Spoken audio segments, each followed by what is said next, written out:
Greetings, welcome, good to see you. My name is Amir Bhimji. If you have ever felt like I did at times, I wish I could go back and change some of my experiences from the past or change some of my decisions that I made in the past. It's not possible. What's possible is what C.S. Lewis says, the British writer and lay theologian. And I quote, "You can't go back and change the beginning, but you can start where you are and change the ending." So while you cannot change or redo the past, you still need to address the emotions pent up within from our experiences because they impact our self-esteem. And that leads us to a good way to analyze our self-esteem.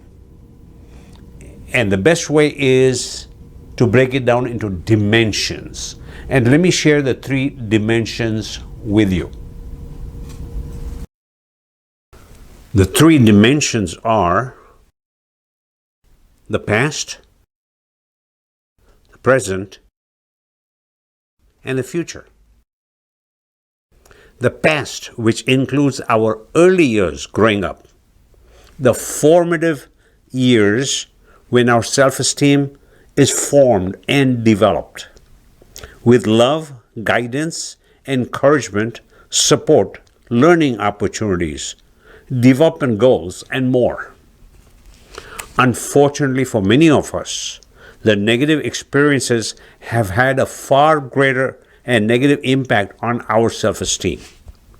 And for some of us, the magnitude and frequency of the negative experiences have denied individuals any sense of esteem. We will explore the other 2 dimensions, the present and the future, in the upcoming sessions. This breakdown of dimensions of self-esteem into the past, the present, and the future works very well for our purposes because it allows us to explore and analyze each dimension separately to see where the negativity is coming from so we can address it, and also look for rays of positivity in each dimension so we can leverage it across all the dimensions. Negative experiences from the past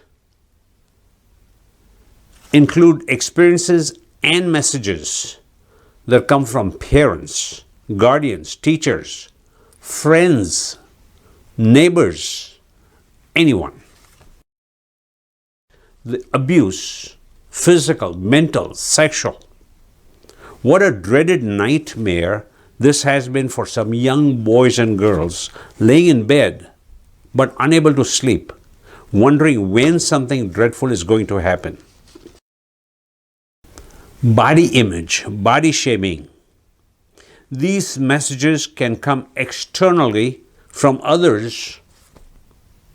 With those thighs, you will never get a date. Or they can come internally from within.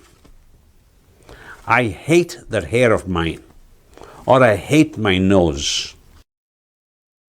Not being smart, not measuring up in comparison to others.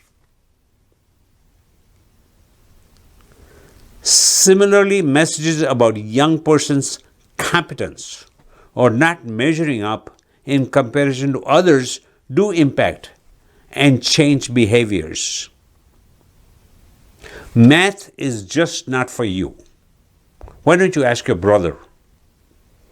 Or how come you are not like your friend Katie? She's just so loving all the time. Feeling neglected, ignored. These feelings can get communicated without any words.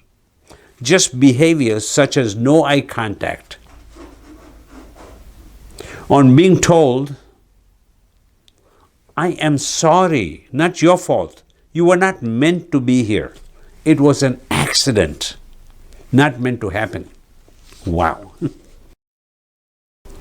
Finally, bad behaviors such as bullying, harassing other youngsters, and making a decision about which group to join, and then group effect kicks in where you engage in the bad behaviors dictated by the group. Emotional baggage is a metaphor that refers to your negative, unprocessed emotions from past experiences. And there are implications of this baggage we carry that holds us back from even coming close to reaching and realizing our potential. And the implications from the baggage we lug around include living in the past, wishing to change it. Physically, we might be living in the present, but mentally, we might be living in the past, playing and replaying scenarios of situations where we would have responded differently. Hence the need to face up to the reality. Low self-esteem and associated behaviors.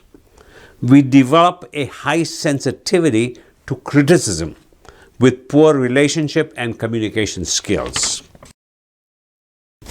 Impact on brain and cognitive development. Negative treatment and other forms of toxic stress impacts brain and cognitive development. Social and emotional development. Neglect and abuse interrupt the normal social and emotional development necessary to grow into a healthy adult. Not trusting of others. Abuse and betrayal by people you trusted leave you questioning who you can trust, suspecting everyone and trusting no one. Lack of competitive spirit. Messages we receive about lacking competence and fear of failure we develop diminish the competitive spirit. Finally, guilt about behaviors engaged in and becoming risk averse. Fears that your past will catch up with you and expose the behaviors you engaged in makes you keep a low profile, and thus you become even more risk averse. You cannot function effectively with those implications. The baggage never goes away on its own. It weighs you down even more. The only option is to look for ways to shed the baggage. And let me share some strategies towards that end. First and foremost, reflection. Enhances self-awareness. It helps you put things in perspective, that these experiences were not the result of anything you did. List all negative and positive experiences. We naturally tend to remember the negative experiences more, and yet we need to have a fuller picture and list the positive experiences too. Acknowledge the experiences as a reality of your past that can help you shape the present and the future. We need to acknowledge it, that it's not in our imagination. They were real, they happened. Self-talk and journaling. It allows you to articulate to yourself your experiences, provide clarity, and it is the first step that gets you ready for sharing with others. Share with individuals you trust, a coach, a therapist. To share with individuals you trust and feel comfortable sharing, who can provide the emotional support you need. Identify options to address them. Through your discussions, identify options to address the emotional scarring from your experiences. Forgiveness. Consider forgiveness in the options if it will help you move past your experiences. Create a mindset and motivation to move beyond past for self-development. Creating a mindset is a mental commitment to free yourself of the negative emotions holding you back. The motivation can come from a variety of thought processes, such as, if I keep playing and replaying the negative messages, I will start believing them, and they are not who I am. Or, I am capable of much more, which is where I want to focus my thoughts and energy. I am sorry that there's no easy one-size-fits-all answer. This is a journey, and you have taken your first step on this journey. The objective of the journey is for you to become the person you feel you can be and want to become. Others' opinions don't matter and cannot stop you. Start by reflecting and gaining clarity, first and foremost, of the person you want to be and can become. What matters most is what you believe on the inside. As Henry Ford stated, if you believe you can, you're right. If you believe you cannot, you're right. This journey is to redefine who you are and what you believe. How long the journey takes is not an issue. What matters is, are you making progress in every step of the journey?